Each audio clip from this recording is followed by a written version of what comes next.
What's happening, Don? What's up, man? Cheers to our first COVID lockdown MMA Jiu-Jitsu podcast. Cheers, bro. Got to bring out, got to bring out the mugs. Hmm. Um, Crazy times. You're in London. I'm in South Africa. First day of lockdown for us. How are things going over in London? Yeah, no, it's unreal. We're in day 4 or 5 of lockdown, and Yeah, yeah, it's pretty intense. Our lockdown's less strict than yours, so we can still go out for a daily jog or daily yeah. yoga in the park, but probably should No, be as no strict. open mat vibes. No, open mat was the first thing to go, man. Even before Yeah, lockdown. seriously. I managed to get four mats, four 1 by 1 meter mats from a mate. So I'm going to do some solo drills, got a kettlebell. And I saw in our jiu-jitsu group, a lot of the guys are taking gis and stuffing them with pillows and making little training dummies. So the jits guys are taking it hard for sure. Yeah, I've seen the dummies. Yeah, man, jealous of your mats. I'm in a student 1 bedroom place at the moment, and I mean only a bedroom. So, Yeah. so no training for me, and even All right. solo drills, maybe on my yoga mat. Hang in there. We'll get back to the mat soon for sure. Yeah. And Don, how long have you been training jiu-jitsu for? Hopefully we've got a few listeners out there. They want to know. Yeah. I've been training, I think, since 2017. So Okay. I'm a long running white belt. Yeah. And Sandbagging white belt for sure. I've rolled with this guy. um, yeah, man, before that, I was doing Muay Thai. I actually started Muay Thai in high school. And then Okay. I went back to do Muay Thai again, um, like 2016 or 2015. And then I was watching the Jits guys in the gym. You were competing at the time. I came to watch you compete. And then, Yeah, I remember that. yeah, it was just a matter of time until I tried it. And Yeah. now, I remember you were training Muay Thai and then like you did one jit session like every couple of weeks, and then it slowly went from that to dropping Muay Thai and basically training as much jits as possible. yeah. So yeah, man. I mean, it's how addictive it can be. You started like 2 or 3 years before me, I think. Yeah, I actually tried jits for the very first time in 2004. And then I think just with studies and everything, I stopped. And then I started up again consistently since I think around like May of 2014, like mid 2014. I actually looked the other day. That's why I know the month. Um, and yeah, so I'm a blue belt at the moment, training at Henzo Gracie in Cape Town. Before you left for London, you joined us, which was awesome. Yeah, Was bummed to lose you, yeah, but hopefully you'll be back. yeah, man. Look, that's a great gym, it's a great place, and it's Yeah, always cool to train with mates. Yeah, I will be back. It's just a question of good. when. I thought When? obviously with the double lockdowns, I thought about coming back now, but South Africa might be under lockdown a lot longer than here, A while. Yeah. you also got to think about which system you want to burden. Like Right. London's health system might be able to take the knock better than South A Africa's, little and better. who knows? Who knows what's going to. Yeah, it's really crazy time. It's hard to say. But anyway, so I guess just to let the people know, the idea behind this is we obviously, as we've said, we're both on lockdown. We've got some time to burn, and we thought we'll just try and chat MMA and jiu-jitsu, all related things that we're passionate about, and see where it takes us. Yeah. So I mean, obvious. Yeah, go ahead. Sorry. No, yeah, 100%. All right, cool. Yeah. So obviously the big thing at the moment is Khabib and Tony. I think this is now the fifth time they're trying to make this fight. And I was listening to an interview last night with Dana, and I think his name is Kevin Ioli. And Dana, is doing everything he can to make this fight happen. He said, he's got options. I think he actually said they have the location. Mhm.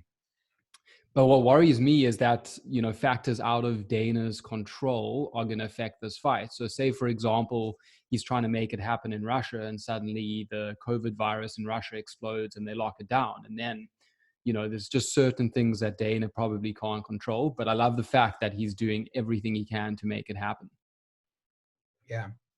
Yeah, I think for me, I mean, you and I have spoken over the years about Khabib Tony, like every MMA fan has, and it just Yeah. to a point where, you know, we could have joked when they made this April 18th fight. Oh yeah, that's if the world doesn't end before then. And it's just Right. like, you know, it's just unbelievable that this would happen a month and a half before this I fight. know. You know, Unreal. it might not be the biggest fight in MMA history, but it's the biggest fight competitively in MMA history in terms of like the fight Yes, that has to happen from a competitive standpoint. for sure. So yeah, I mean, I'm hopeful that it happens in the sense that there's no sport, and I'd love to watch it. But there's a part of me that also thinks like you, can it happen? And also thinks we've waited so many years to watch this thing with nobody in the crowd. It would just be so Yeah. bizarre, man. So bizarre. So bizarre. And I guess also, I don't know how, I mean, from a camp point of view, how this is affecting it. I mean, do they have all the training partners that they need? Are they able to, obviously they can't fly guys in. I mean, obviously Khabib and Tony have their close group that they're working with. But I also saw a tweet from John Kavanagh saying like he doesn't feel like this kind of disruption in the training schedule would affect guys of this caliber that much. And what he said, one of the benefits is that they're not going to come in potentially with as many like knocks and bruises and injuries because they can't bring in the intense training partners and sparring partners maybe like they would under normal circumstances. So Yeah, yeah, I saw that too. I think you know, it's a very good point, but I just wonder in any sport, athletes, especially not in individual sports, athletes have their own way of doing things, you know. So Tony yeah, said at a press, especially Tony. I mean, he's got especially his, Tony, and yeah. Tony said at a press conference recently that I think he said, I haven't sparred in ages. I don't really spar anymore. Um, Mm-hmm.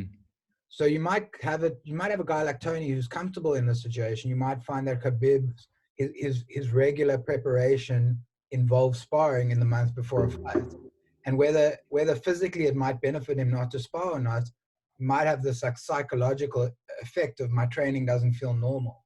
And Right. so I think Kavanaugh might be 100% on the money, but it's so hard to know how changes Yeah. in routine will affect people. Yeah. And I was just thinking now, does this mean like we're not going to get an embedded a countdown because obviously like the camera crew can't fly? I mean, it's just like I love those embedded shows, seeing behind the scenes. Yeah. But anyway, I mean, most important thing is that the fight happens. If we don't get in the countdown, not the end of the world. But Yeah, man. Yeah, because if the fight doesn't happen, you know, then it doesn't happen for a while. And Khabib doesn't fight during Ramadan, and then you kind of feel like, is it yeah, happening it's a long this time year? Yeah, for sure. And I also heard that Dana's trying to stack the card. It's just not going to be one fight. He's trying to make, like, as he says, the baddest mother fucking fight card that they can, just because obviously of the circumstances. So who knows? I think they're talking about Rose and Andrade, the rematch from when Jessica slammed Rose on her head. yeah, Um, I think that would be really interesting. I think Rose was winning that fight most of the way until she kind of held on for that Kimura and got slammed. So yeah. Well, Rose was winning the fight. I think she looked amazing. She was coming off 2 wins against Joanna, um, and yeah, she just it's what had happened was Jessica had been looking to take her down before, and Rose had used the Kimura grip to stop her. And then she was like, yes. well, it worked the first time, tried it the second Mm-hmm. time, and just once she was being lifted, it was probably time to let go of the Kimura. Let go. Yeah. Exactly. Yeah. But I'd And love then to Don, I see get, that yeah. fight.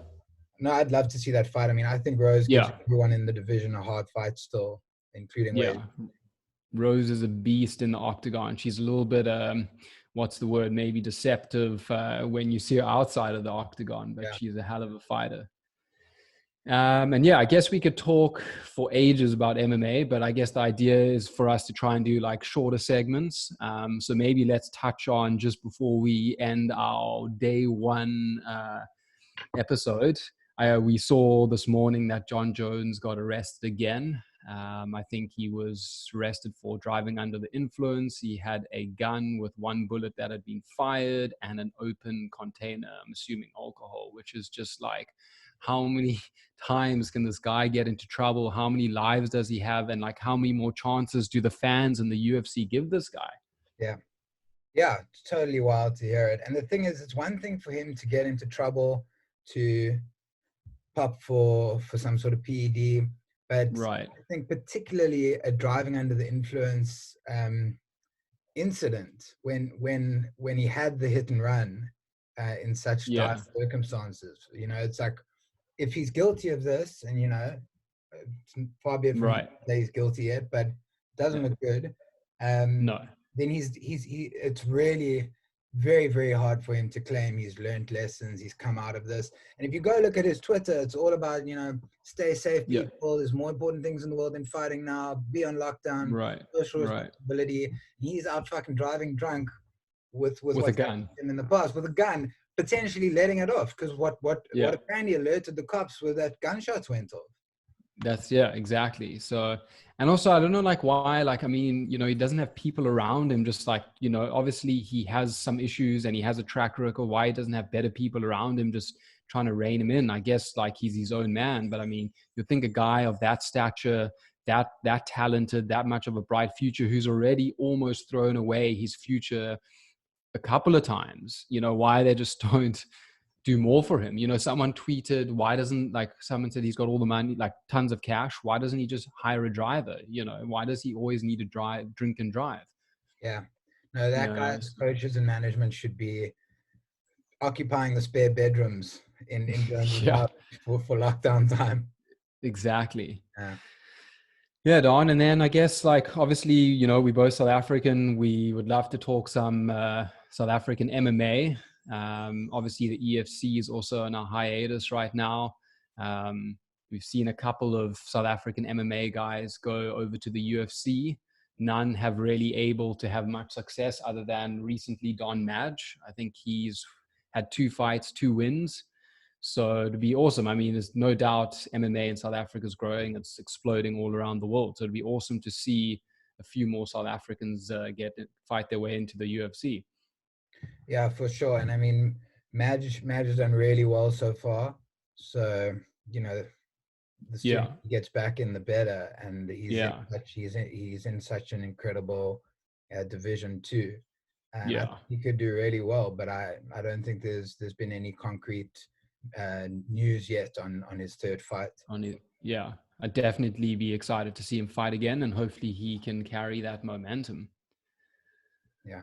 Awesome, Don. Well, that was a great chat. As I say, I could keep going for quite a while, but we'll be back either tomorrow or the next day. I guess with less fights happening and less things going on, there's not as much stuff to talk about. But I know you're also doing some research into judo and the history of judo in South Africa, so we can maybe chat about that. That sounds really interesting.